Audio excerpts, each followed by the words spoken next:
Hey guys, what's going on? This is your boy Christian Israel, and you are tuned into the New Creation Capital Podcast, a place where we discuss what happens in the world today, where we talk about stories that focus on current events, the stock market, and digital assets.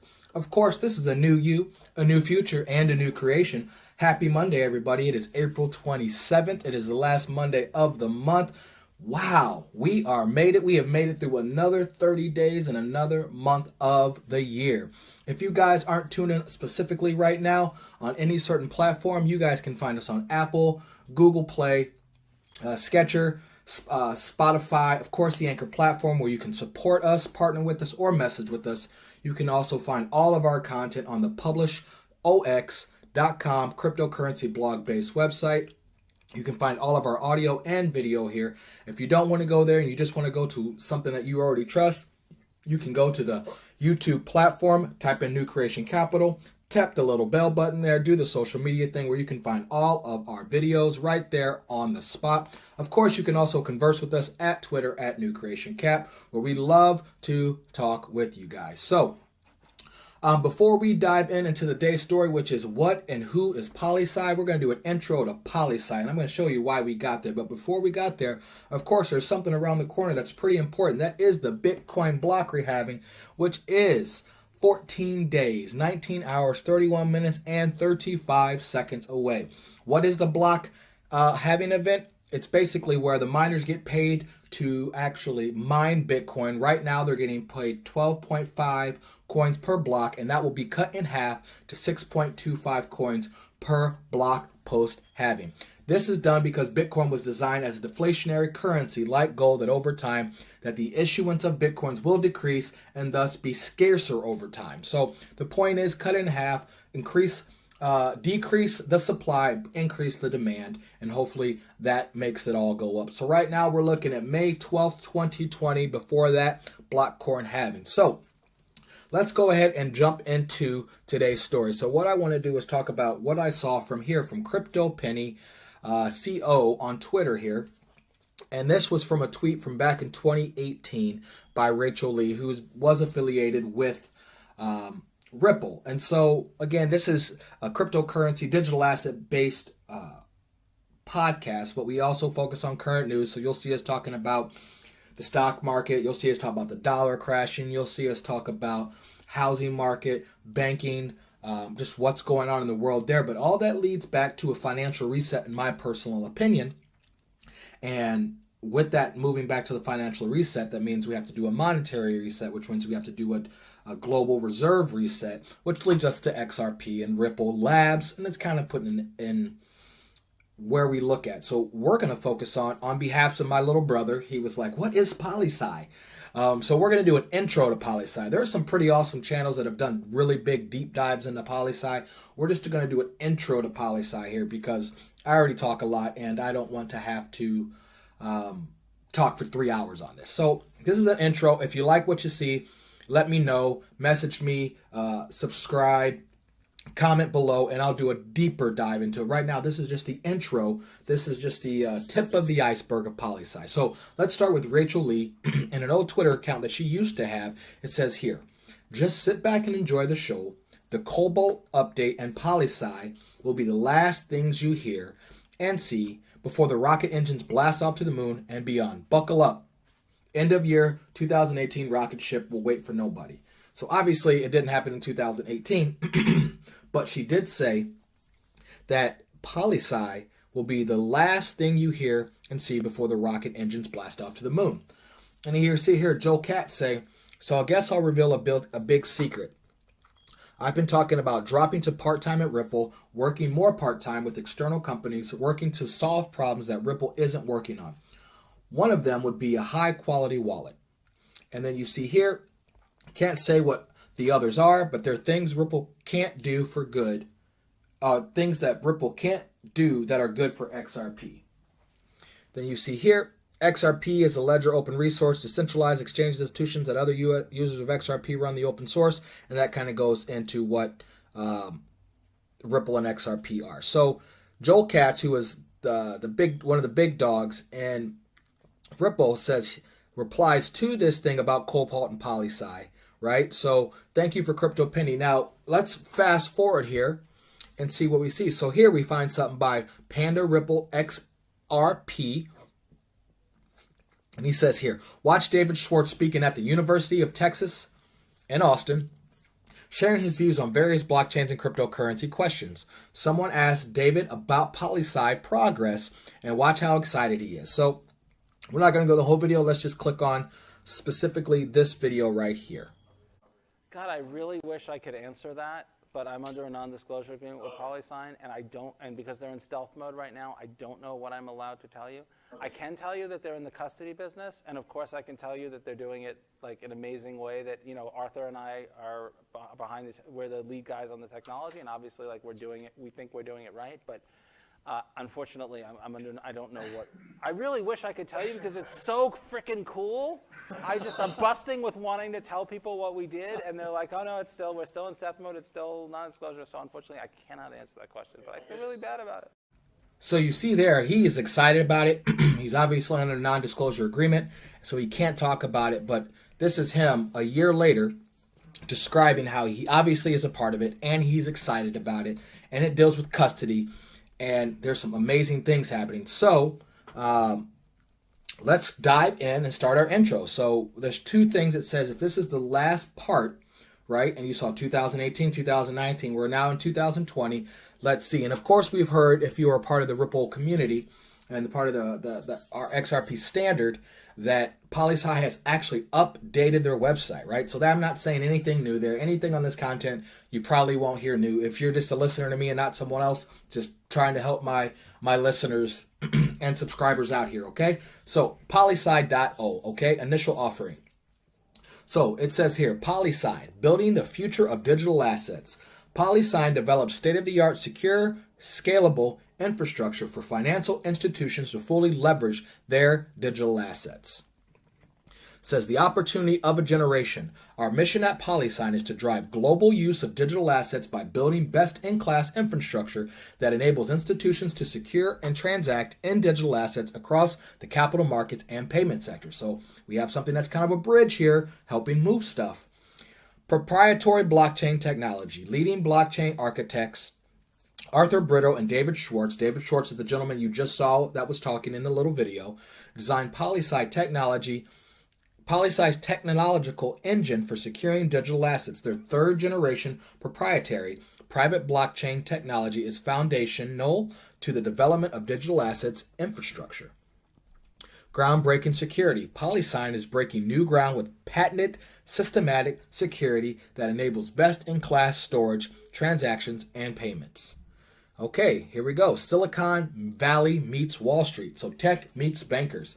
Polysign's unique crypto fintech team brings together luminaries in digital assets and technology with proven leadership for financial services. So let's just see who's here. First, you got Jack McDonald, who is the CEO. Previously CEO of Conifier Financial Services, grew AUA from $5 billion to $125 billion. Well, that's a nice little return. That's a big return. Former UBS executive, inducted into Global Custodians Legends of the Industry. So that guy's a legend of the global financial industry, and he's a CEO of this Wall Street, Silicon Valley meets Wall Street. Let's see who the vice chairman is. The vice chairman is Tim Keeney, okay? Retired vice chairman of BNY Mellon, Bank of New York Mellon, head of asset processing and global markets, league organization of 25,000 people responsible for custodying 25% of global institutional assets. Wow, so this guy with BNY Mellon, Bank of New York Mellon, worked with 25% of global institutional assets.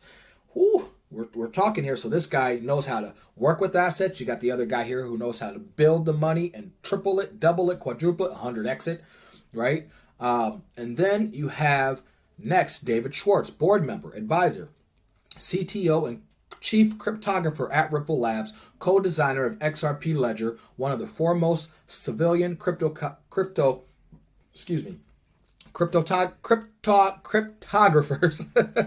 in the United States. Man, sorry about that. So now you have Jack McDonald, who basically is anything he says in the industry as far as financing, as far as growing money, as far as moving money. people are going to listen to him because he is in the legend of industry. Then you have the vice chairman, who is Tim Kinney, who used to be the vice chairman of BNY Mellon. Now he's the head of asset processing, and he was already responsible, leading 25,000 people, moving 25% of all global institutional assets. Now you got David Schwartz, add that to the team. This guy here, right, invented the XRP ledger, called co-designer, right, with Jed McHale. But he is one of the head guys. You hear him talk. He's one of the smartest guys in the business. He knows what it is. He used to work for the NSA back in the 90s. This guy is the guy that knows how to move money, and he knows the gist of the Ripple technology. Antoinette O'Gorman, who is the CCO.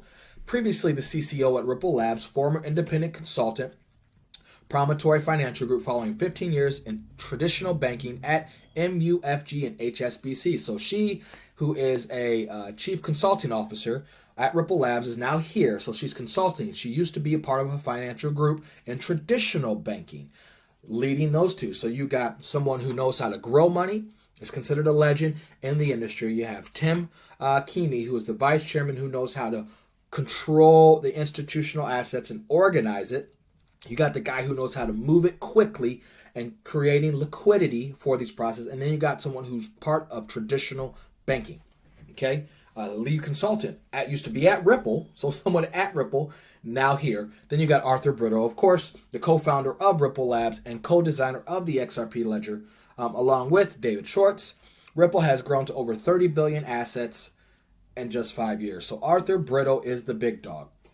So you have a super team here with Wall Street and tech meeting, coming from all parts of the finance and tech system, okay?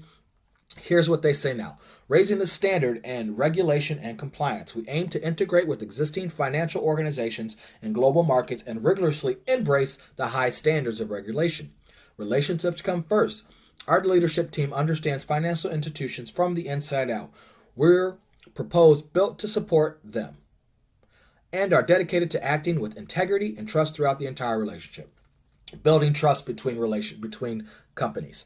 Custody at the core. We believe global growth and adoption of digital assets will only happen when they can be reliably secure. To realize the future of digital assets, Polysign developed our own institutional-grade custody solution. So there you go. They are an institutionally grade custody solution to help people trust to be able to reliably secure money. You see here, this was updated in 2020. You got Oakland, California, San Francisco, California, and New York. So that's the gist. That's where their offices are based. So now we know about 2020. Let's go check some documentation. Here, this is from the United States Securities Exchange Commission, Form D, which is Notice of Exempt of Offering of Securities. Okay, so we can see here that they were actually, if I zoom into you guys, let's see if you guys can see that there. Right there, 2017 in California is when they were actually filed for incorporation organization there. We have Arthur Britto, as you can see here, who is the person who founded this. We see their address is based in Oakland, California, where Arthur Britto actually is. They are under other technology.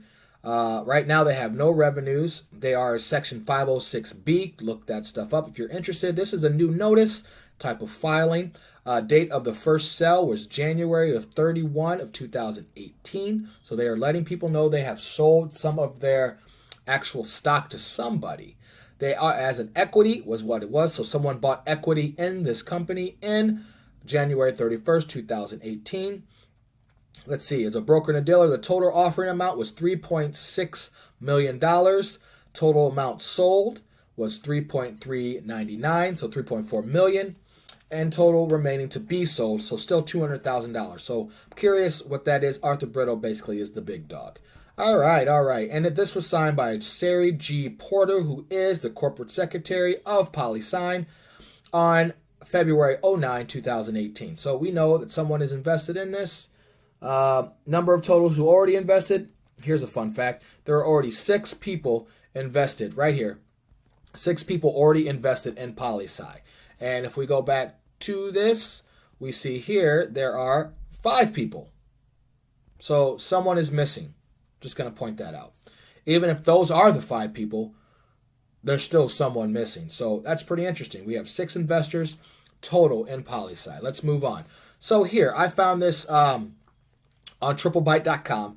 This is I think a hiring for Polysign, so we can kind of see a deep dive to more what it is. It says solving the hardest problem in crypto today, custody and security. So that's what Polysign focuses on, custody and security. Took me 15 minutes to get to that. Polysign has luminaries in both the cryptocurrency and financial services space working to solve the biggest problem in crypto today, custody. The tech team includes Arthur Britto, founder of Ripple, right? We started about this. David Schwartz, let's see, Jack McDonald, we talked about, Tim Kearney, BY and Mellon, okay? So they obviously here, they don't mention, who they don't mention here is Antoinette O'Gorman, okay? So here, why join us? It says founders are Ripple, Arthur Britto, and David Schwartz on the tech side. So those are the founders. So we got David Schwartz is a founder, and Arthur Britto is a founder. So there's, of course, 2 of the investors there. And then it says here, on the tech side, financial industry veteran, vice chairman of BNY Mellon. So therefore, that is 3 of the founders right there, Tim Kearney. Okay. So solving security and custody problem in crypto, which is preventing billions of institutional investments from flowing. So they're trying to open the gateway. So I've heard multiple channels say trickle, trickle, trickle, flood. And that's what they have. They've been trickling and all these other things. I think Polysign is the opening of the floodgates, because this is the last step of actually connecting that is preventing billions of institutional investments from flowing, because it's custody, understanding where the money is. Solution, we've architect is a step function above what exists on the market today. Say, here's what they were looking for. We were looking for founding engineers, 10-person engineering team. Okay, what they're trying to solve, it says building a private blockchain, innovative methods of doing biometric authentication. All right, so project like connecting it. So here's some of the stuff that they've worked with. You see AWS, right, which is big, Python, Docker, Reactive Native, Kubernetes, React, SQL, Linux, which you know Linux, Redis. Here's working at Polysign, blah, blah, blah, blah, blah. Okay, blah, blah, blah, work for us. Okay, so that was a jobs in. So that's someone who's trying to work on there right now. It says 11 to 25 employees, 10 engineers, $5 to $10 million funding, and a pre-series A. Now, I don't know exactly when this was posted. Let's see. Can we find a post date on this? Nope. Anyway, so that's just something to find out there. All right, let's move on. So here's an article that I came across from payments.com. Ripple heads up new crypto lobbying group, pays an XRP. So we're trying to see what's going on. Why we got to lobby, we got to open the gate. So I just thought this article was interesting. This is actually, though, from September 30th, 2018. And it cites here, let's see, CoinDesk, citing a business standard report last week, reported the companies behind the lobbying group also include Ripple Works Foundation, Coil, a company developing a solution for digital payments, Hard Yaka, an investment firm focusing on digital assets, and Polysign, there we go, a company seeking to be a crypto custodian. There's a big thing. So there we go. So Polysign is involved right there directly with Ripple Foundation, Hard Yaka, and Coil. CoinDesk noted that most of the members of the new lobbying group have ties to Ripple. CoinDesk pointed to Coil as one example. Its founder is a former chief technology officer at Ripple. Meanwhile, well, that means Coil is also found by former chief technology officer. Who is that guy? That sounds a lot like David Schwartz is the chief technology officer, isn't he? Someone tell me if I'm wrong. Anyway. Meanwhile, Haryaka is developing a prepaid card that lets users spend Ripple balance on the spot. So we've seen those kind of cards come to fruition more recently. I have an MCO card. Some people have a black card. Some people are getting the Coinbase cards. So this is about spending the Ripple immediately. Okay, so that's a nice little concept. The aim of the group is to have influence on regulation and cryptocurrency market influence policymakers in Congress and government agencies as they examine this new technology and wrestle with regulatory regime that must be updated to meet the needs of the global financial transition. Global financial transition, because they want to be a global financial, global currency. A global reserve currency. Securing America's Internet of Value Coalition, SAIV, there's that America Internet of Value, America's side, will seek to lobby for a vision of a fair and equitable Internet of Value. There's that Internet of Value. Standard and consistent rules for all major protocols, clarification of custodian rules, and fair and equitable IRS regulations for capital gains, assets, and charitable conditions. The SAIV will focus on working with lawmakers and government agencies in the U.S. The group hired lobbying firm Ken Johnson Group to push its cause, with the lobbying firm being paid $25,000 a month and 10,000 XRP, Ripple's cryptocurrency. Chris Larson's executive chairman of Ripple said in a report it gives them some upside, and gives them some risk. Hopefully, it gives them a taste of the industry in a way that hits home. The executive noted, lobbying for cryptocurrencies isn't easy, but there's a lot of interest in it. Okay. Let's see here. So we see here that SAIV actually is being paid $25,000 and $10,000 in XRP to push cryptocurrency with the lobbies. So not only has Ripple Labs, Brad Garlinghouse, Chris Larson, and all these guys been working with regulators in the government from the beginning, now they're lobbying normal people. Normal as in Senate and Congress, right? DC. So let's dig into SAIV. So here it is. For immediate release, September 27, 2018. It says here, leading digital asset fintech startup joins forces to launch Securing America's Internet of Value. So here is their press release from Securing America's Internet of Value Coalition. Washington, D.C., 5 leading startups shaping the most innovative enterprise and consumer applications for digital assets joined forces to launch a coalition today to stimulate and protect the next generation global financial system.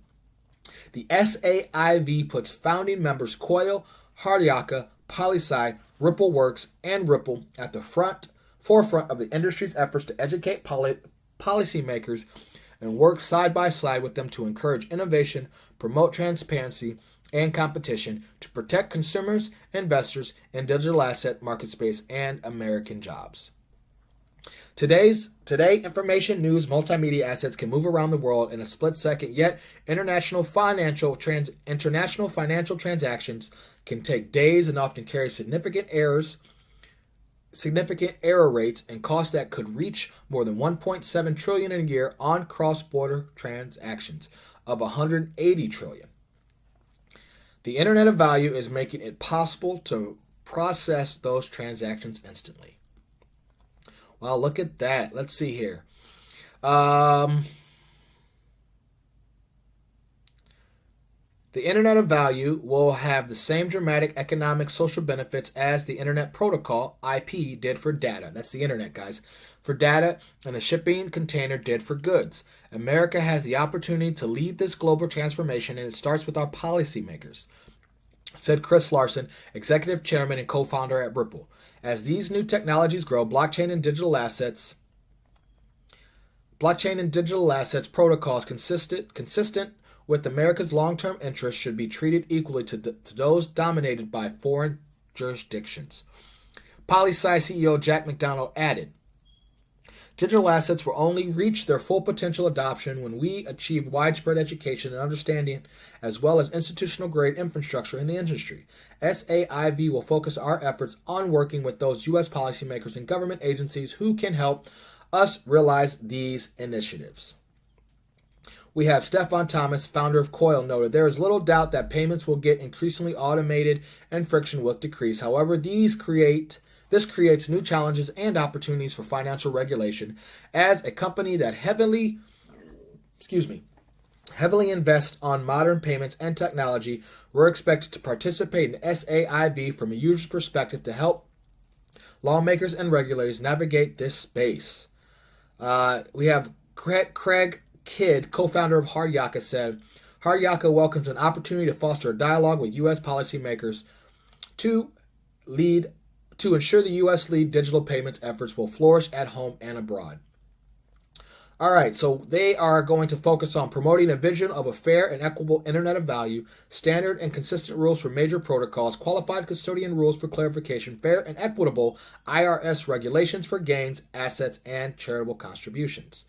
Here we go. Izzy Klein and Matt Johnson said they will manage the coalition and will serve as senior partners to the member companies. A portion of Klein Johnson's group compensation will be in the form of XRP, a first for Washington, D.C. consulting firm, according to public records. So there we go.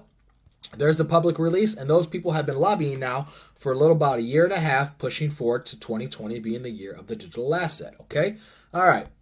Next up, we have here, this happened to pop up in a search, Jessi DiTocco. Now, this is obviously, what do you call this? A resume, a CV, all right? And I just thought the CV was interesting because this is someone who was at the time, current, and could still be, but I don't know, an engineer at Polysign. It says company profile. A cryptocurrency startup developing software solutions for institutional-grade digital asset custody. Polysign backend and a distributed microservices cloud architecture based on Python running in Docker, Kubernetes, and Linux that interface with each other via gRPC calls. Implemented the transaction API in the crypto service and built on general functionality in the crypto service. Implemented a transaction feature to make deposits and withdrawals on Ripple from a Polysign account. So she's working on right there that people can move money using Ripple using Polysign account, them being the custodian of Polysign. Sounds like almost their own kind of bank.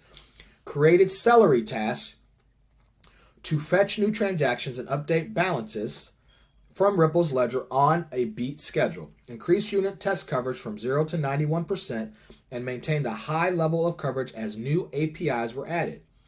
Wrote unit tests using Python's paytest framework and incorporated fixtures and parametrization. I just crushed that. Why can't I pronounce that word right now? Anyway, moving on. Wrote integration tests to test entire transaction flows from Polysign to Ripple. Built mock Ripple server using a Flask framework to mock Ripple's public ledger API methods for testing. Designed and implemented the Ripple client. Created a client that interfaces with Ripple's public API methods via Python's request module.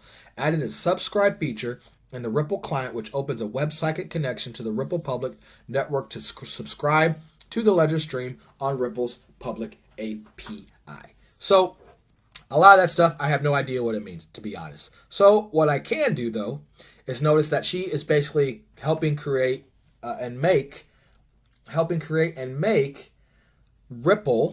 Polysign there, some type of bank or custody for institutional grade digital asset custody. So she's building that software for Polysign. Now, there's a couple things that stuck out to me was the Python. So I tried to look up what Python was. And here's the PyTest, which is, I believe, is a part of Python. And it says the PyTest framework makes it easier to write small tests, yet scales to support complex function testing for application and libraries. The Python testing tool helps you write better programs. So she's working on, when we go back here, it says Python running in Docker. Okay, so she was helping build this thing to help build and run a better program, making it more trustworthy. All right. Then I wanted to look up Celery because that was also in the description. And Celery says, Celery is an, asynchronous task queue, job queue based on distributed message passing. It is focused on real-time operation, but supports scheduling as well. The execution units called task are executed concurrently on a single or more worker services using multiprocessing. Eventlet or Gevent tasks can execute asynchronously in the background. Why don't you say in the background? Or waiting to be ready. What? I don't understand. Well, maybe it's tech. You got to use the big words. I'm not a fan of massively big words. Celery is used in production systems to process millions of tasks a day. So Celery can make millions of tasks. So does that mean like millions of trades, millions of moving money on to be a digital asset custody right here, right? So to move those things, so there's your Python, right? And then Celery. So this is what we just checked into. Python here and Celery here, okay? So we understand that those are all working together to make Polysign some kind of custodian, and this was the lead engineer, Jessi DiTocco. DiTocco, okay, out of San Francisco, and we saw that they had an office in Oakland, San Francisco, and New York, okay? So, there we go. So, moving on. I found this here in the PitchBook profiles, okay? This is pitchbook.com. Description is of Polysign, founded in 2018, last dealt 8.2 million. At this time in 2017, the initial was 3 initial investors. Sounds like David Schwartz. Let's see. I can tell you who 3 investors are now. We got Jack McDonald, Tim Kinney, and David Schwartz. Sound like and Arthur Brito. That sounds like 4 investors there. Okay, so at the time, this says 3. Where's this at? Right here. 3 investors initially. Okay, but now we know there's at least 4 at the time that we found, because this is 2017. And it says here, description, provider of institutional grade asset custody platform intended to secure digital assets like a bank, like our ledger. That's what this is to secure them. So we're seeing really it's some type of financial institution. The company's platform supports the full spectrum of digital assets and offers institutional level custody and infrastructure support, providing asset managers and exchanges with secure, global, multi-currency, and accessible solutions to realize their full potential. Right now, it's privately held, venture capitally backed, other financial institutions, primary office out of San Francisco. There we go, San Francisco and Oakland. All right, so we see here seed round. We see here Polysign business investors. Here we go. We got China Rock Capital right there. China. There's your China connection, okay? You also have Rosmore Capital, 2020 Ventures. You got the round Series A, seed investing. Okay, and then we have Polysign executive team. Arthur Brito, co-founder. Kim Papagiolopoulos, a Greek. Chief TO, Chief Technology Officer. So there's the Chief Technology Officer guy. And then we also have Jack McDonald, which we've talked about. Then there's Arthur Brito there, Polysign, co-founder. David Schwartz, Ding Chung, Jack McDonald, and Nirha Mahata. Okay? Now we're only getting 5 of the 6 full members, and I don't really want to pay for this. So there's that. Okay? So there's a little more information. And then we're going to move over to here, a nice little chain that was written recently, actually. This is on the XRP Chat. This is Thursday, 8/21. This is Polysign and Standard Custody and Trust, okay? This says here, Carmen Coverage wrote, I've just been thinking, why would Polysign start or need a SC&T? Just an idea. What if Polysign does the digital asset custody with a Poly, also known as multi-sig custody offering actually on the XRP ledger, while the SC&T provides the fiat custody part? Then the 2 companies could have a commercial relationship which enables them to both connect the fiat DA custody offerings while keeping each company exposed to only one regulatory regime, either fiat or digital assets, freeing up Polysign to potentially offer a more international client base their crypto custody services, while the SC&T deals with the USD custody. Just a thought. And you see here, I think the solid, and then a dingo ate my XRP. A dingo ate my XRP. That's a funny name. Where are dingoes at? Are dingoes in Australia? Anyway, replied, I think that's a solid interpretation of how things will play out. Alternatively, Polysign could be the tech side of things, and SCT handles all custodial solutions with digital assets and fiat to keep them legally isolated and also isolated on the regulatory side. In the scenario, Polysign would be more about designing and licensing the solution of SCT could afford to be more sales and service using these tools. Then he writes, the updated sites for anyone curious, the standardcustody.com and polysign.io. And then here we go. Oh, this is actually updated 2 hours ago. Thank you for sharing your thoughts. I can see that making sense also. Was hoping for more discussion on this. And then JN_R writes, I saw this content description in the HTML source of the Standard Custody. Standard Custody is a digital asset custodian dedicated to bringing ultra security, ease of use, and unparalleled support in the institutions around the world. versus the description on the Polysign website. Polysign develops state-of-the-art, secure, scalable infrastructure for financial institutions to fully leverage their digital assets. NSC&T is fully focused on custody, and the Polysign is more focused on infrastructure. Polysign has placed a mention of custody solutions only at the bottom of their site. So I kind of lean to the explanation from A Dingo Ate My XRP. What I find most interesting question, may be beyond the scope of this thread, is how this all fits with on-demand liquidity. So how does this all fit is the question. I would imagine the custodial assets that are managed by Polysign can be used as collateral for and in the process of providing on-demand liquidity using the Polysign infrastructure, but would also need fiat as collateral, and how would the market makers fit it in? If both fiat and XRP are custodialized at this platform, then both can be used as collateral and both can be available as loans for e.g. market makers.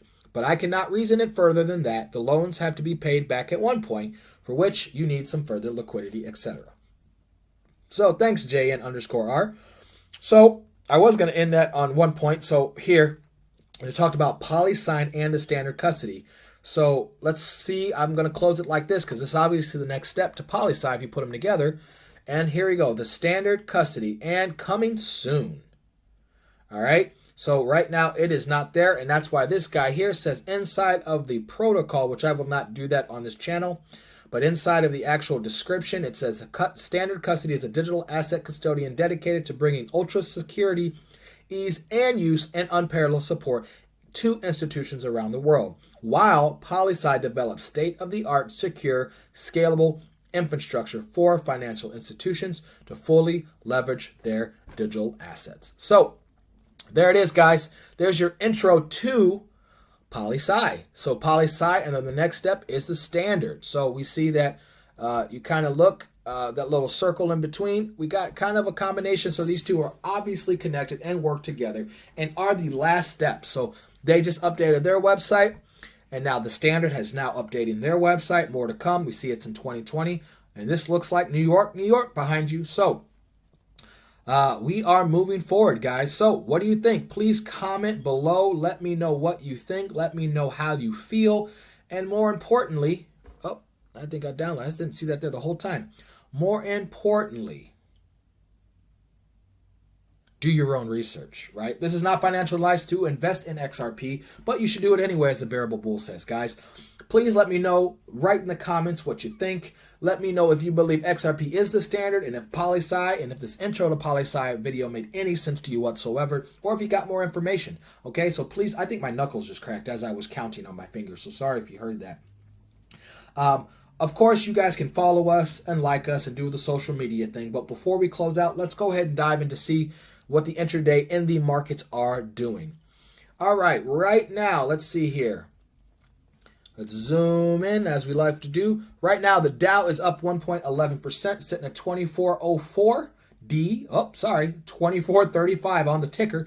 The S&P 500 is up 1.21%, sitting at 2871. The NASDAQ is up 1%.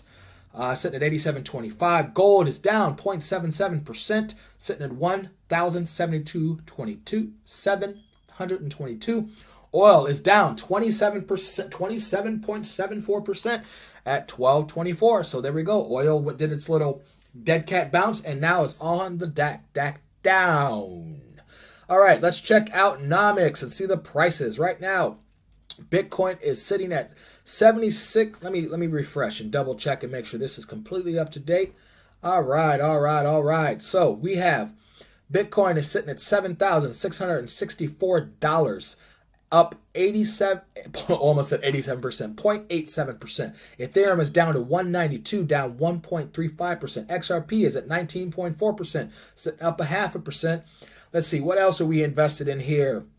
We've got EOS down up 0.59%, sitting at $2.72. Tezos down 6.09%, having a little bit of a correction, sitting at 2.58. $2.58. Cardano had a big weekend, but is now currently down 1.26%, sitting at 4.4%. Chainlink down 6%, sitting at $3.49. Stellar is not moved. It is sitting flat at 0.000% movement at 0.06 cents. Okay. All right. So, is there anything last? Nope, that's just that document. Okay, so we are done. We are over with. That is the day. And of course, before we go, guys, I always have to read you scripture. So let me close out with the scripture before I do my whole closeout thing. This, guys, is from Romans 12:12. Okay, here we go. Therefore, I urge you, brothers and sisters, in view of God's mercy, to offer your bodies as a living sacrifice, holy and pleasing to God. This is true and proper worship.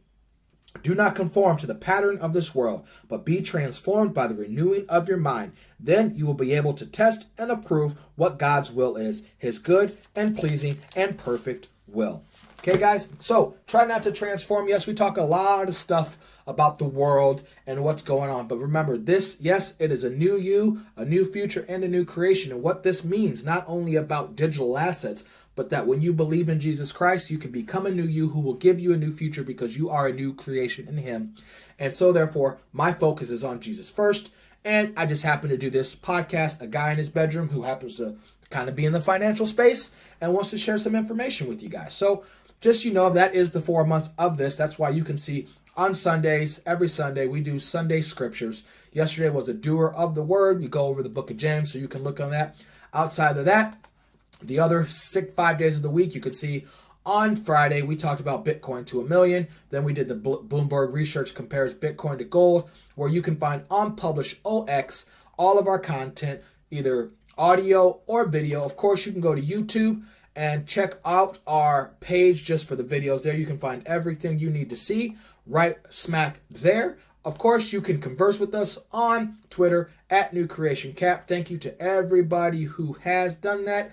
And of course, we are 14 days from the Bitcoin halving, guys. So thank you so much for tuning in. Please do the social media thing. This is your boy, Christian Israel. You are tuned into the New Creation Capital Podcast, a place where we discuss what happens in the world today, where we talk about stories that focus on current events. This is episode 33, and we focus on not only the stock market and digital assets. Of course, guys, this is not financial advice, but make sure you always buy low, sell high. This is a new you, a new future, and a new creation. This is the end of episode 33. Until next time, guys, peace and love. Later. Can you see those? Oh, there's 2 votes.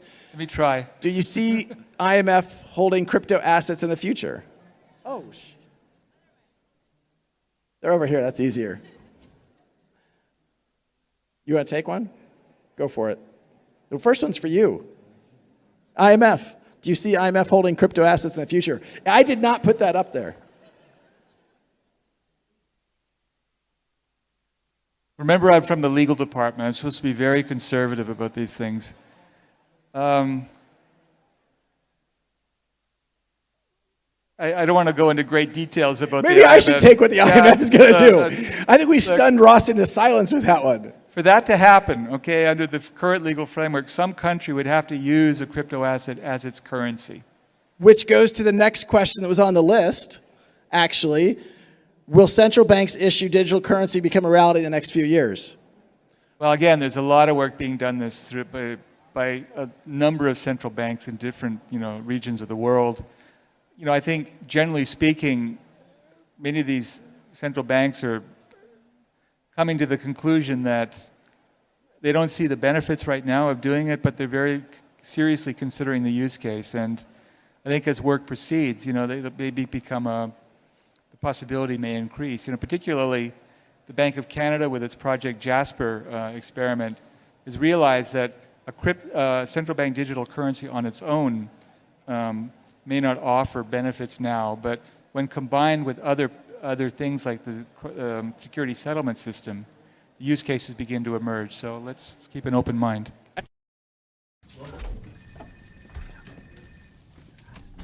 Hi, how are you? Okay, Mr. Bennett, what do we have? Let's see what you got. You smell that? What is that? What? What's that smell? A cologne? No. Opportunity. No. Money. Oh, okay. I smell money. Okay. Chris. Damn it. Sorry. This is your basic mortgage bond. All right? The originals were simple. They were just thousands of AAA mortgages bundled together, guaranteed by the US government. The modern ones are different. They're private, and they're made up of layers of tranches.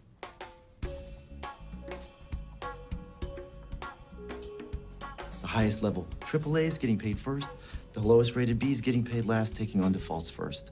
Now, obviously, if you're buying Bs, you can make more money, but they're a little risky. Sometimes they fail. Chris?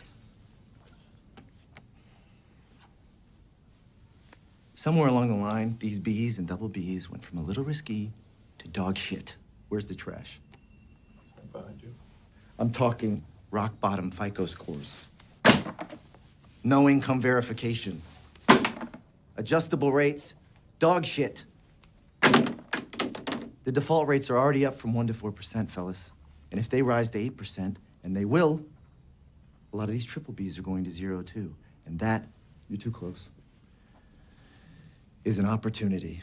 Okay, you're saying that at 8% the bonds fail and we are already at 4%? That's right. If they go to 8, it's Armageddon. Yeah, that's right. How come nobody's talking about this? You're completely sure of the math. Look at him. That's my quant. You're what? My quantitative. My math specialist. Look at him. You notice anything different about him? Look at his face. That's pretty racist. Look at his eyes. I'll give you a hint. His name's Yang. He won a national math competition in China. He doesn't even speak English. Yeah, I'm sure of the math. Actually, my name's Jiang, and I do speak English. Jared likes to say I don't because he thinks it makes me seem more authentic. And I got second in that national math competition. So you're offering us a chance to short this pile of blocks? How? With something called a credit default swap. It's like insurance on the bond, and if it goes bust, you can make 10 to 1, even 20 to 1 return, and it's already slowly going bust. 10 to 1, 20 to 1? No way. And no one's paying attention. No one is paying attention because the banks are too busy getting paid obscene fees to sell these bonds. But wait, you are the bank. When you work for the bank, I bet your margins are pretty nice and fat. Let's not talk about my margins, by the way. Being nice and fat, that's a nice shirt. Do they make it for men? Aren't you the bank? I work for the bank. I don't think like a bank. Big bank, small bank, I like to make money. All right? Let me put it this way. I'm standing in front of a burning house, and I'm offering you fire insurance on it. A's, 0. B's, 0. Double B's, 0. Triple B's, 0. And then that happens. What is that? The US dollar